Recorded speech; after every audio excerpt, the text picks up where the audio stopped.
저희들이 지금 적그리스도를 살펴보고 있습니다. 적그리스도의 이름, 여러 가지 다른 이름들이 있었고요.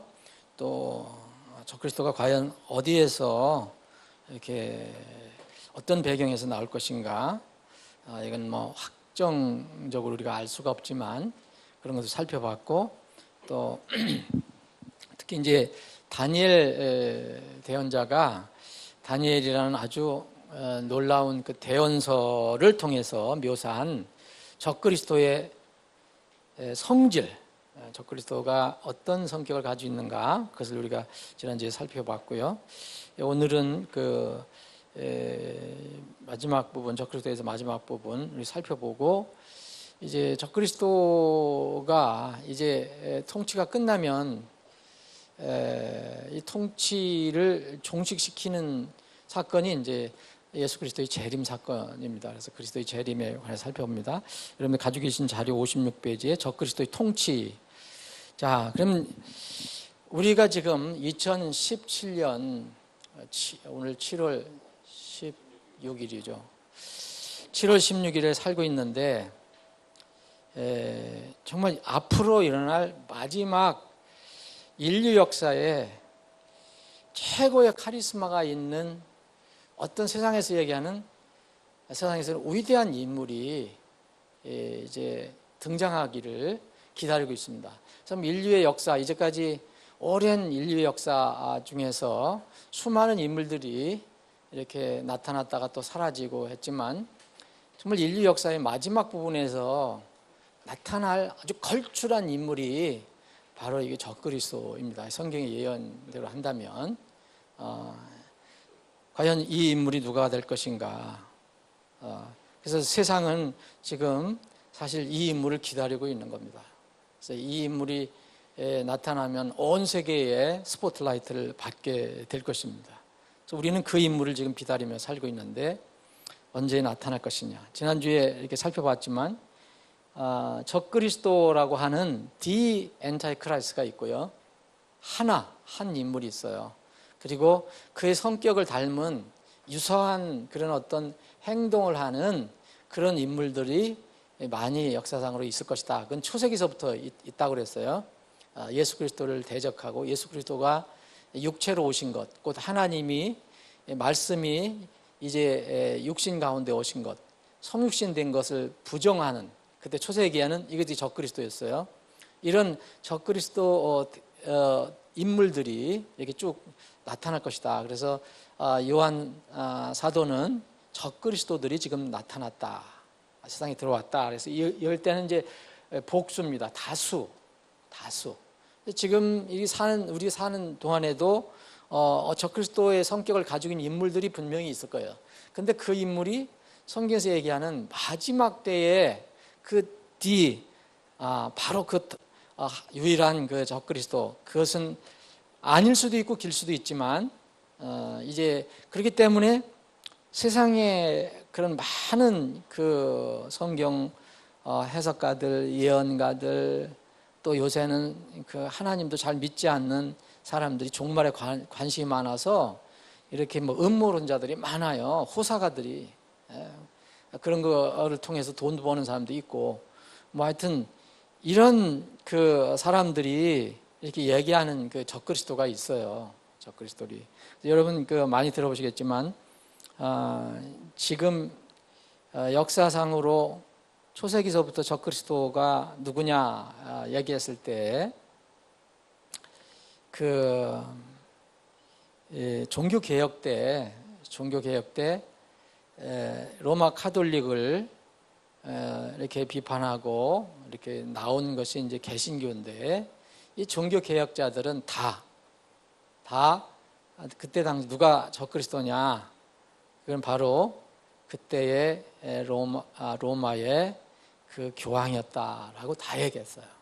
어떤 종교 개혁자들은 로마 카톨릭의 시스템이 또 그거라고 얘기했는데, 이 로마 교황 이전에 그 기독교가 공인되기 전에 극심한 기독교인들의 탄압이 있었죠.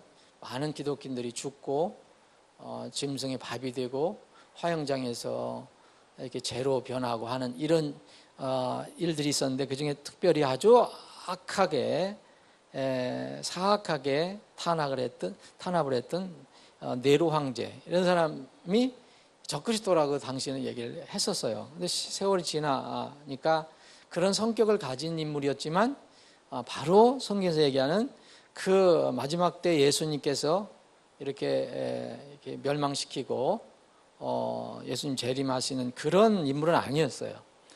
뭐 히틀러도 또 그래, 너무 이렇게 많은 사람들을 죽이고, 특히 하나님의 선민이라고 하는 그 유대인들을 수백만 명이나 죽였던 히틀러, 뭐 무솔리니, 이런 사람들이 이제 적그리스도라는 이름을 이렇게 이름을 받았습니다. 그런데 그 다 지나고 나니까 적그리스도들 중에 하나였지 적그리스도는 아니었다. 그럼 현재는, 그래서 이제 그 말 좋아하는 사람들은 지금 현재 또 뭐 누가 적그리스도 얘기 많이 합니다. 여러분들도 많이 들어보셨을 거예요. 지금 가장 적그리스도라는 이름을 많이, 적그리스도라는 그런 이 지정을 많이 받는 사람이 바로 프란치스코 교황이에요. 많은 사람들이 프란치스코 교황이 적그리스도다. 왜냐하면 이게 그리스도를 이야기하는 것 같지만 반그리스도적인 교리를 이야기하고 있기 때문에, 그리고 정치적으로는 민감한 사람들은 이제 오바마 대통령이 딱 당선됐을 때 적그리스도가 될 것이다라고 얘기했었어요. 오바마. 그리고 요새는 누가 또 적그리스도냐면 트럼프가 적그리스도라는 사람도 있어요. 트럼프가 적그리스도, 또 트럼프의 실세라는 또 이게 사위, 트럼프 사위가 있어요. 큐슈너라고. 이 사람이 또 적그리스도라고 주장하는 사람도 있어요. 여러분들이 그런 것들은 하도 호사가들이 많이 얘기하는데 그런 거 신경 쓸 필요는 없는데, 하여튼 참고로 이렇게 말씀드린 거예요. 또 김정은이가 적그리스도다라고 얘기를 하는 사람이 있어요. 어느 한 부분은 그런데 아주 사악하고 잔인하고 사람들을 그렇게 잔인하게 죽이고 이게 그런 공포 정치를 하는 그런 인물로서는 그런 것도 있는데, 제가 보기에는 적그리스도의 성격은 가지고 있지만 이게 적그리스도 그 인물은 아니다. 요새는 또 요새 적그리스도라고 또 새롭게 불리는 사람이 있어요. 뭐냐면 프랑스의 새로 당선된 대통령 이마누엘 마크롱. 이 사람이 나이가 몇 살이에요? 한 40 됐나요? 예? 예? 40이죠. 39인가 40인데, 이 사람이 갑자기 이렇게 대통령이 됐어요. 그런데 이 사람이 배경은 뭐냐면, 당이 그 의원들이 일석도 없었대요. 자기가 소속된 당이. 의원이 일석도 없었어요. 그런데 갑자기 부상해서 대통령이 됐어요. 이건 역사상으로 처음이래요. 이렇게 뭐 조사한 사람들에 의하면. 그래도 무슨 당의 지지를 받든지 무슨 뒤에 의원들이 있든가 하는데, 이 사람은 한 사람도 없어요. 당이. 그 의원들이 하나도 없어요. 근데 갑자기 부상이 돼서 이렇게 당선이 됐는데, 이 사람이 이렇게 연설을 잘한다는 거예요. 연설. 그래서 이 카리스마 있는 그런 연설을 하기 때문에 다 빨려 들어간다고 그래요. 그래서 여기 프랑스 국민들이 이 사람을 아주 압도적으로 지지를 해버렸잖아요. 그런데 이런 카리스마가 있고 뭔가 인기가 있고 갑자기 뭔가 이렇게 큰 권력을 쥐고 나타나는 이런 성격은 정말 저기와 닮았어요. 적그리스도와. 근데 과연 그러할지 아닐지는 전 모르겠어요. 그런 데는 뭐 그렇게 관심이 없으니까. 그런데 그렇다고 해서 그 사람이 무슨 적그리스도다 그래서 거기에 이렇게 목 놓으면 안 돼요. 자, 그럼 적그리스도의 통치가 이런 인물이 나타나서 세계를 통치하는데, 통치기간은요, 주어진 기간은 딱 7년입니다. 대통령이 프랑스가 7년인가요? 프랑스 7년인가 그럴 건데, 어쨌든 우리나라는 5년이고 미국은 4년, 중임을 하면 8년이죠. 근데 이 적그리스도는 딱 7년만 하나님께서 허락하세요. 이 7년이 바로 환난 기간인데, 예수님이 재림하기 직전까지의 기간. 그래서 특히 이 사람이 두드러지게 나타나는 것이 이제 후 3년 반, 후 3년 반, 3년 6개월, 달수는 42개월. 그 전반에는 굉장히 아주 부드럽고 아주 훌륭하고 모든 사람이 흠모하고 지지하고 인기 있는 그런 능력 있는 인물로, 전 세계적인 인물로 나타나고, 만약 세계 평화를 아마 해결해 줄 수 있는 인물로 나타날 겁니다. 이스라엘과 모슬림과의 전쟁, 그리고 전 세계적으로 지금 테러가 일어나고 갈등이 많은데, 이런 것들을 이제 일시에 해결해 줄 수 있는 인물로 나타나서 전 세계적으로 추앙을 받는 인물이 될 것입니다. 투표 세계 대통령을 뽑자고 하면 쉽게 당선이 될 수 있는 그런 인물이 될 것입니다. 3년 반 동안. 그런데 3년 반이 지나고 나서 갑자기 이 사람이 돌변을 하게 되죠. 특히 유대인들과의 관계에서 유대인들을 핍박을 하게 되고, 자기가 스스로 이제 하나님인 것처럼 서서히 드러내기 시작합니다. 자기 정체를 이제 드러내게 되는데, 그래서 통치의 기간은 3년, 7년인데 그 중에 결정적인 것은 3년 반이다. 이게 계시록에서 이제 기록이 되어 있는 겁니다. 자, 그럼 통치 범위는, 이거 지금은 어떤 카리스마 있는 어떤 인물이라도 지역만 다스리는 거예요. 지역만. 트럼프가 아무리 이제 최고 1등 국가인 미국의 대통령이라도 전 세계를 다스리지 못하죠. 이 인물은 전 세계의 백성과 민족을 이렇게 끌고 갑니다. 그리고 종교도 전 세계적으로 종교도 이렇게 타치를 하게 되고, 그리고 결정적인 것은 뭐냐면 경제를 통제해요. 경제. 그래서 제가 얘기하는 게 아니라 성경에 미리 예언이 돼 있는 거예요. 그래서 통치 보면은 전 세계적이고 전 지구적이다. 어떤 민족을 초월해서 이렇게 하게 된다. 이게 이제 일일이 지금 성경을 안 찾아보겠습니다. 하나만 찾아볼까요? 다니엘서 7장.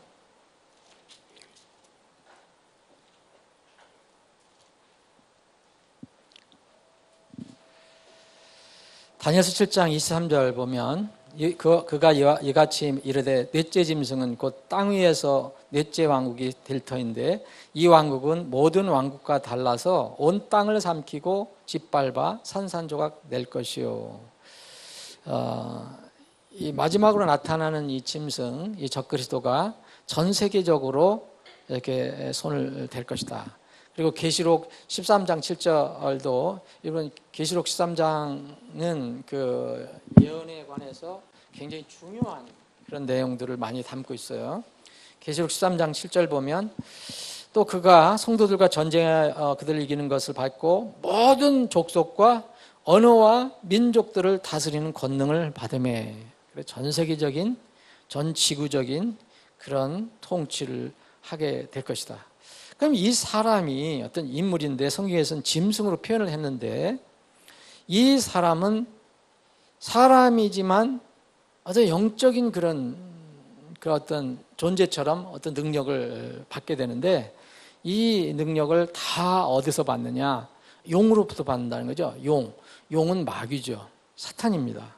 그래서 계시록 13장 4절 보면, 그들이 그 짐승의 권능을 준 용에게, 용은 마귀잖아요. 그 짐승에게 권능을 준 사람은, 권능을 준 인물은, 그 존재는 바로 용이다, 마귀다. 이 용은 여러분 마귀라는 거 여러분 아시죠? 용이라고도 하고, 또 옛뱀이라고도 하고, 그죠? 옛뱀, 마귀, 사탄, 또 이 데살로니가후서 2장 3절에 보면 죄의 사람, 지난번에 살펴본 죄의 사람, 뭐 여러 가지 나왔습니다. 뭐 그 적그리스도는 또 멸망의 아들, 사악한 자. 근데 계시록 12장 9절 그 뒤에 보세요. 옆에 계시록 12장 9절 그 큰 용, 즉 저 옛뱀, 곧 마귀라고도 하고 사탄이라고도 하며, 그러니까 용이나 옛뱀이나 마귀나 사탄이나 같은 거예요. 그렇게 표현을 합니다.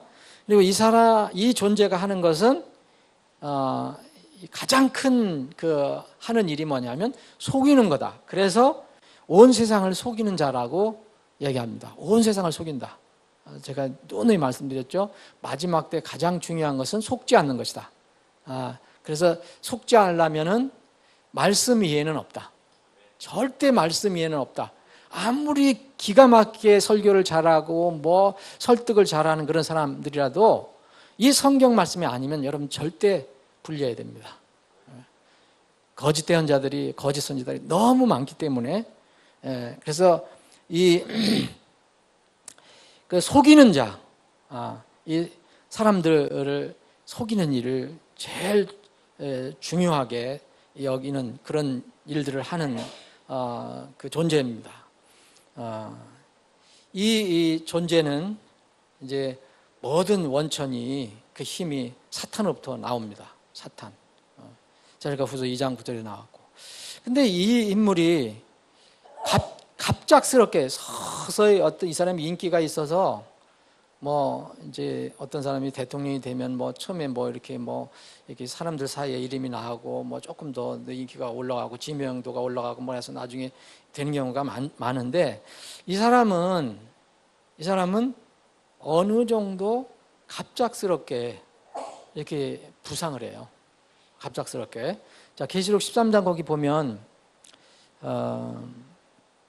또 내가 보매 그의 머리들 가운데 하나가 상처를 입어 죽게 된 것 같더니 그의 치명적인 상처가 나음에 온 세상이 놀라며 그 짐승을 따르더라. 그들이 그 짐승의 권능을 준 용에게 경배하고 또 짐승에 경배하여 이르되 누가 이 짐승과 같으냐, 누가 그와 전쟁을 하겠냐 하더라. 또 용이 그에게 큰 것들을 말하며 신성모독하는 입을 주고 40들 동안 지속할 권능을 주니라. 이 사람은 어떤 용으로부터 어떤 이 능력을 받는데, 이 사람들이 가장 속기 쉬운 것이 이제 어떤 능력, 그 사람이 어떤 표적을 행한다든지 기적을 행한다든지 특이한 사람이 할 수 없는 이런 것들을 행할 때 갑자기 인기가 올라가거든요. 이 사람은 뭘 하느냐, 용으로부터 그런 능력을 받아서 사람들이 놀라는 그런 일들을 한다는 거예요. 그리고 다니엘서 7장을 보면, 다니엘서 7장 8절 보면 이런 게 있어요. 내가 그 뿔들을 깊이 살펴보는데 보라, 다른 작은 뿔이 그것의 한가운데서 나오더니, 뿔들은 이제 왕들을 얘기하고 국가의 왕들, 어떤 나라들의. 근데 이 작은 뿔이 통치자가 나타나는데 처음엔 작은 뿔처럼 보였는데 처음에 뿔들 가운데 셋이 그것 앞에서 뿌리째 뽑히더라. 그때 이제 적그리스도가 나타날 때 10개의 큰 어떤 통치, 이 권력, 세력이 있는 것 같은데, 이제 작은 뿔이 나타나는 것 같은데, 이 작은 뿔이 그 10개의 큰 통치 세력 중에서 3개를 갑자기 정복해버리는 거예요. 예? 그렇게 나와 있죠? 예. 그 세 뿔을 일시에 제압을 해버립니다. 뿌리채 뽑아버려요. 근데 여기에 이제 24절 보시면, 같은 장 24절에 보면 또 이 왕국에서 나온 10뿔은 앞으로 일어날 10왕이요. 분명히 마지막 때에도 큰 어떤 세력이에요. 세력인데 그들 뒤에 다른 왕이 일어나리니, 이건 아까 작은 뿔을 얘기죠. 그는 먼저 있던 자들과 다르고 또 새 왕을 정복하리라. 다시 반복성입니다. 그 새 왕을 갑자기 이 작은 뿔이 작은 사람 같았는데 나타나서 새 왕을 정복하는, 그래서 사람들에게 어필이 되는 이런 그 사람으로 나타날 겁니다. 갑작스러운 지도자로 부상하게 되는데, 이 사람이 바로 이스라엘 백성과 관련되면 이스라엘 백성에게 평화를 보장해 주는 사람으로 나타나는 거죠. 다니엘서 9장 27절에 보면 그래서 계약을 한다. 그가 많은 사람과 한 이레 동안 언약을 확정하리니 그 언약을 이제 계약을 하는 거죠. 내가 너희들 도와주겠다. 안전하게 해주겠다. 협정을 맺는데 갑자기 이제 중간에 갑자기 변질되는 겁니다. 그 일의 한중간에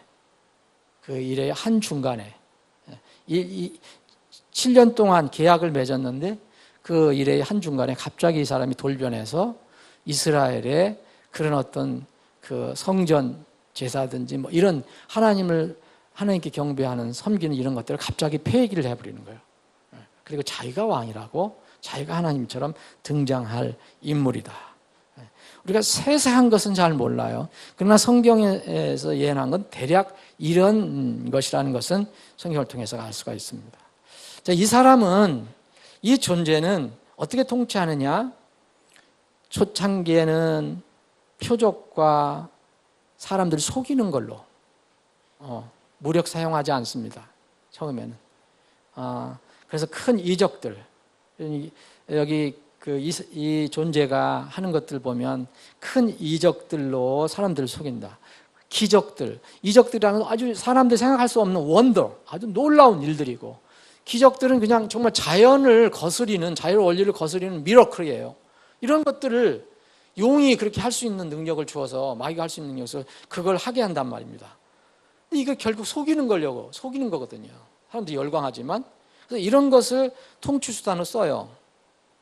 그런데 뒷부분에 가면 어떻게 합니까?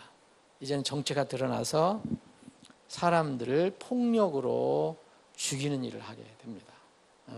여기 계시록 13장 15절을 보면 결국 무슨 마귀로부터 용으로부터 무슨 고난을 받느냐면 13장 15절 보면 또 그가 그 짐승의 형상에게 생명을 줄 권능을 소유하여 그 짐승의 형상이 말도 하게 하고 또 그 짐승의 형상에게 경배하려 하지 아니하는 자들은 다 죽이게 하더라. 처음에는 아주 그럴듯하게 기적과 이적과 뭐 감언이설로 이게 많이 사람들을 이렇게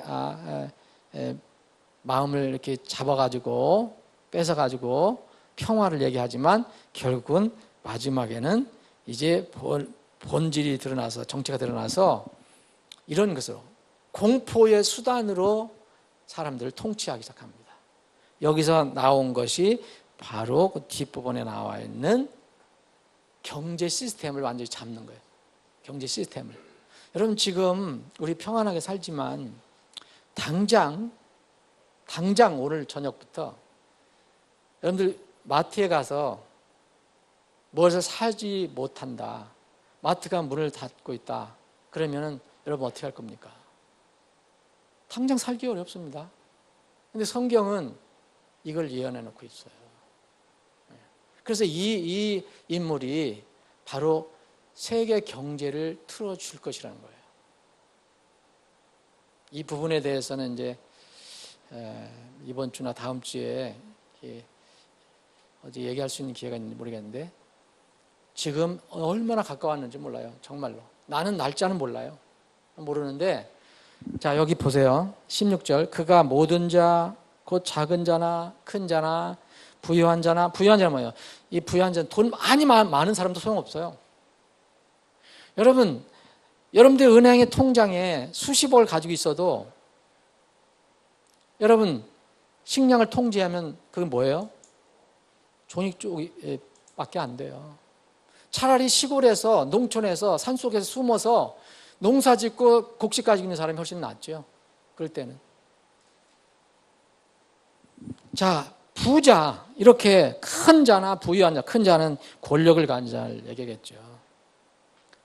가난한 자나 자유로운 자나 매인 자나 뭐 노예나 무슨 뭐 감옥에 갇힌 사람이나 아니면 자유로운 사람, 공산주 이 나라에 사는 사람이나 우리 같은 자유민주국가에 사는 사람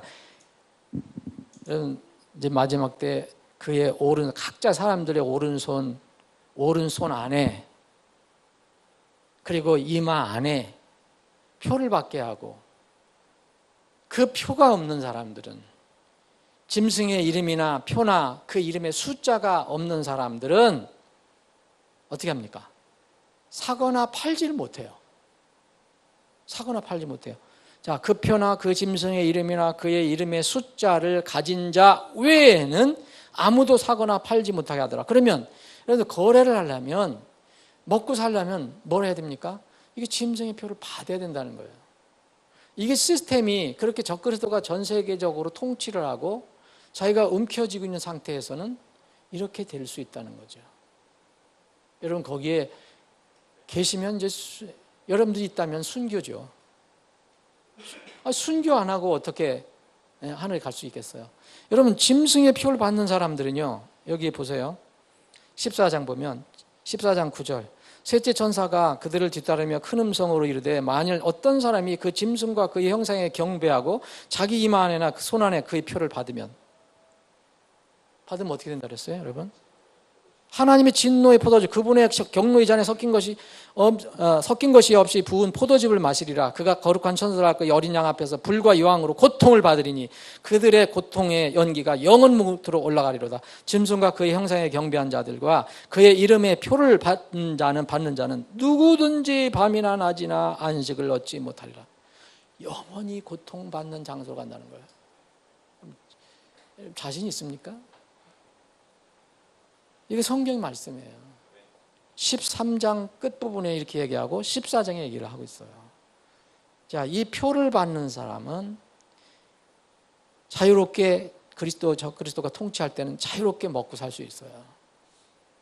마트나 무슨 시장 가서 살 수 있어요. 그런데 믿음으로 신앙 때문에 이걸 받지 못한 사람은 아무 거래를 못해요. 그럼 어떻게 해요? 굶어 죽든지 산속에 들어가서 풀뿌를 뜯어먹든지 북한 같은 그런 상황이 될 수가 있죠. 이게 무엇을 이야기하는가?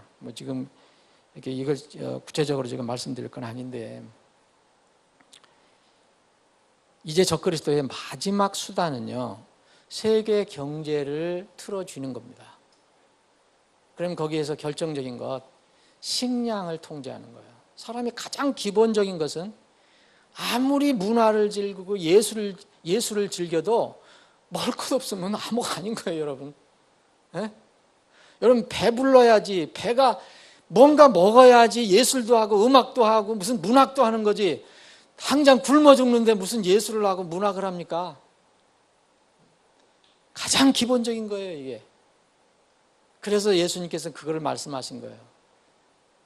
이걸 기본적으로 깔고 사람이 빵으로만 살 것이 아니에요. 그렇죠? 사람이 분명히 육체는 빵으로 살아야 돼요. 양식으로 먹어야 돼요. 먹어야 살아요. 근데 그건 몸만 유지시킬 수 있는 것이다. 근데 빵으로만 살 것이 아니에요. 하나님 입에서 나오는 모든 말씀으로 살 것이냐. 이건 영혼을 얘기하는 거예요. 영혼. 마지막 때는 이 물질적인 거, 신체적인 거, 눈에 보이는 거, 이런 것만 이제 눈에 어두운 사람들은 이걸 다 받는 거예요. 다 받는 거예요. 환난 때는 그 순교자들은 이런 것을 안 받고 죽게 되는 거죠. 자, 그래서 이제 적그리스도 통치가 이렇게 이루어질 건데, 마지막에 3년 반쯤에 자기가 정체를 드러내게 된다고 그랬는데, 이 모습을 예수님 뭐라고 표현했냐면 황폐하게 하는 가증한 것이 나타날 것이다 그랬어요. 황폐하게 하는 가증한 것. 예수님께서 이 묘사, 적그리스도의 어떤 성격과 적그리스도의 하는 행적을 묘사하기 위해서 사용하신 단어입니다.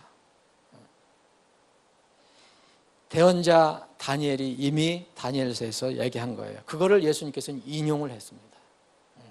이 마태복음 24장에 보면 마지막 때에 관해서 얘기할 때 이미 다니엘이 예언한 것을 인용해서 말씀하셨어요. 그것이 황폐하게 하는 가증한 것이다.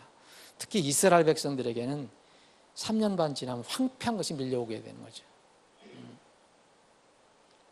이 인물이 그 일을 할 겁니다. 이스라엘의 성전을 회파할 거고, 이스라엘에게 약속했던 그 하나님께 드리는 모든 경배를 폐지해버리고 그들을 핍박하는 그런 일들을 하게 될 것입니다. 역사적으로 이것은 여러 번 이렇게 모형적으로 나타났어요. 이스라엘에게. 이게 시리아의 그리스의 알렉산더 대왕이 전 세계적인 제국을 건설했잖아요. 근데 그가 33년에 죽어요. 갑자기 죽죠. 젊은 나이에 죽어요. 근데 후계자가 없어요. 아들이 없어요. 그러니까 거기 있던 신하 넷이 이 땅을 갈라먹죠. 그 중에 하나가 이제 시리아예요. 시리아라는 그 지역에 안티오코 에피파네스라는 아주 걸출한 아주 사악한 인물이 나오는데, 이 인물이 당시의 이스라엘을 그렇게 괴롭혔어요. 이스라엘의 성전을, 그래도 전에 있는 사람들은 그래도 인용을 어느 정도 이렇게 용인을 해주고 그랬는데, 이 사람은 이스라엘 성전에서 모욕을 하려고, 이스라엘 사람들은, 유대인들은 돼지를 아주 싫어하잖아요. 돼지는 부정한 동물이에요. 돼지를 잡아다가 피를 뿌리고 성전에다가 일부러 돼지를 희생물로 놓고 뭐 이런, 아주 유대인들이 자결할 정도로 그렇게 모욕을 느끼게 하는 그런 일을 했어요. 에피파네스가. 이게 1168년, BC 168년 명에. 그래서 이거를 반대하는 수많은 유대인들을 죽였어요. 물론 예루살렘을 아주 그냥 황폐시켜버렸죠. 그리고 거기다가 하나님을 섬기는 단에다가 자기가 믿는 주피터 신전을 세워놨어요. 그래서 이스라엘이, 그 유대인들이 속병으로 죽은 사람도 있었을 거예요, 아마. 그리고 많이 죽음을 당했어요. 약 3년 동안 이런 모독의 장소로 쓰여졌어요. 그래서 이것을 이스라엘 백성들은 지금도 기억하고 있거든요. 그래서 이것이 이런 모형이다. 이것이 나중에 적그리스도가 와서 그렇게 이스라엘에게 할 모형을 미리 역사적으로 보여주신 것이다 라고 얘기해요. 그러나 안티오코 에피파네스가 이런 유사한 그런 적그리스도 역할을 했지만, 다니엘의 대언을 읽어보면 이 사람이 완전히 성취를 못해요. 미래적인 내용들이 너무 많이 나와 있어요. 그래서 이 에피파네스는 그냥 어떤 그림자 역할만 했었다. 그런데 마지막 적그리스도가 나타날 때 그 예언된 모든 기록들은 아직은 미래형이다. 미래형이다. 여러분, 이게 마태복음 24장 하나만 보고 말씀을 마치겠습니다. 마태복음 24장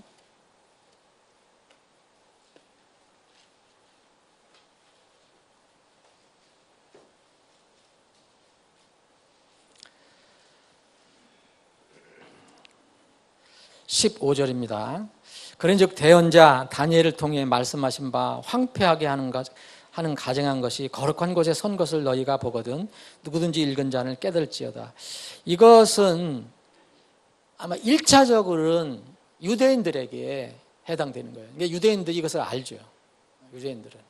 우리는 지금 이제 이방인들은 이런 것이 뭘까? 그래서 이제 흔히 이제 비유를 얘기하면 로마 카톨릭의 교황이 스스로 이제 하나님의 대리자라고, 어떤 교황은 하나님께 기도할 필요 없다, 나에게 기도를 하라 그런 교황도 있었어요, 역사적으로. 그러니까 이런 자기가 하나님의 자리를 차지한 교황이 있었거든요. 뭐 비슷한 거지만 교리적으로는 다 대부분 비슷한 사람들이지만, 그래서 우리가 이방인들이 볼 때는 이런 것을 봐요. 이것이 황폐하고 거짓된 것, 가증한 것이다. 그런데 실제로 물리적으로 이스라엘 성전에 이런 일이 이루어질 것이에요. 그건 유대인들이 알게 될 것이거든요. 그래서 여기 보면 유대인들에 관련된 거 있어요. 여러분, 우리는 지금 토요일 안식일 안 지키거든요. 이게 이제 20절에 보면 도피하는 일이 겨울이나 안식일에 일어나지 않도록 너희는 기도하라. 왜냐하면 그들이 아직 회개하지 않았기 때문에 하나님의 회개의 셈을 터뜨려 주지 않았기 때문에 여전히 그들은 지금 유대의 율법을 지키고 있거든요. 환란 때 그렇게 지키고 있을 거냐. 그러니까 너희들 이런 환란 때 이게 되지 않도록 기도하라라고 얘기를 하셨어요. 이거 유대인들에게 해당되는 거거든요.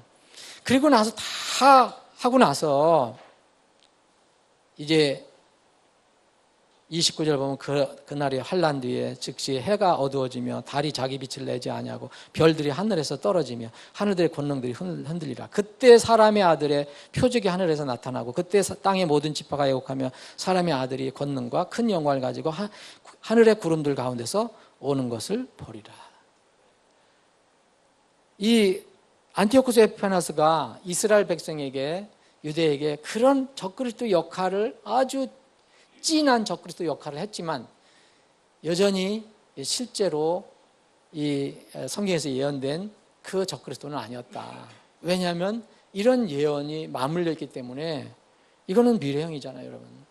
우리 앞에 일어날 거거든요. 그럼 우리 앞에 일어날 건데 그러면 우리 앞에 일어나기 전에 바로 그 전에 이런 세계적인 걸출한 한 인물이 나타난다. 그게 적그리스도라는 거죠. 그래서 에피파네스는 모형은 될 수 있지만 그 적그리스도가 아니다. 근데 성경 대한 학자들이 적지 않은 성경 학자들이 그 언약주의에 이렇게 물든 사람들은 이거를 적그리스도라고 얘기하고 이런 것들을 다 이 비유로다가 풀어버리는 거예요. 그러니까 잘못하면 눈이 어두워질 수 있는 거예요. 무천년 얘기를 하고 천년왕국이 없다 얘기하고 이런 모든 것들은 다 교회가 나중에 통치하고 교회가 복음을 전해서 새 세계를 바뀐다. 이거 하면 전부 여러분 눈이 어두워지는 거예요, 여러분.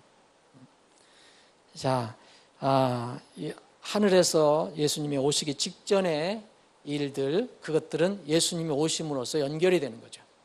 자, 그래서 다음 주에는 이제 그리스도의 재림을 살펴봅니다. 적그리스도에 관한 것은 이제 끝내고, 이 적그리스도에 관해서는 이제 앞으로 이제 공부할 수 있는 기회가 있을 거예요. 뭐 말도 많고 그러니까 과연 누구냐? 저는 개인적으로 이슬람권에서 적그리스도가 나올 것이다라고 생각을 좀 해봐요. 여러 가지 자료를 보니까 이슬람 작년에 우리가 살펴봤잖아요, 여러분. 그 캠프에 가서 아주 그 거짓 삼위일체가 거기에 다 들어앉아 있어요. 그런 종교가 없어요. 거짓 삼위일체. 우리의 참 삼위일체, 하나님 아버지와 아들 예수 그리스도와 그리고 성령 하나님의 이 삼위일체를 모방한 것은 종교적으로는 이슬람뿐이다. 그게 어떻게 이렇게 발전이 될지 모르지만 하여튼 앞으로 연구할 것들이 많이 있습니다. 아버지 하나님, 오늘도 저희들에게 믿음을 주셔서 하나님 집에 모이게 하시고 함께 말씀을 살펴볼 수 있게 하시니 감사합니다. 분명히 우리는 마지막 때의 마지막 중에 살고 있습니다. 그러나 저희들은 흔들리지 않는 소망이 있습니다. 반석이신 예수 그리스도를 모시고 있고 또 반석이신 예수 그리스도와 함께 동행하기 때문입니다. 주님, 그리스도 안에 있으면 우리는 영원히 안전함을 믿습니다. 이 은혜를 저희들에게 주신 것을 감사합니다. 이 은혜를 주신 것에 감사해서 이 저희들이 온 마음과 정성과 뜻, 힘을 다해서 주님을 찬양하고 경배하는 순서를 갖습니다.